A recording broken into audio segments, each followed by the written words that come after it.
Hello and welcome back to Cooking with Lauralee. I am Lauralee. Today I have decided to share with you a very quick and simple empanada recipe. My empanadas are very desirable and is always a big request. And so I decided to share this quick, easy version because I know that sometimes we don't have time to do all the chopping. And blenders always are fantastic and save time. So I hope that you will find this recipe that I made for you guys with a blender a little quicker, a little simpler, and very delicious. My original one will be linked in the description below and at the end of the video.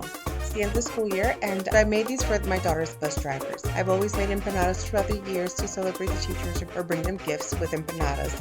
And I always say, yes, I know how to make more than empanadas, but I end up making these because my kids or other friends and families request this.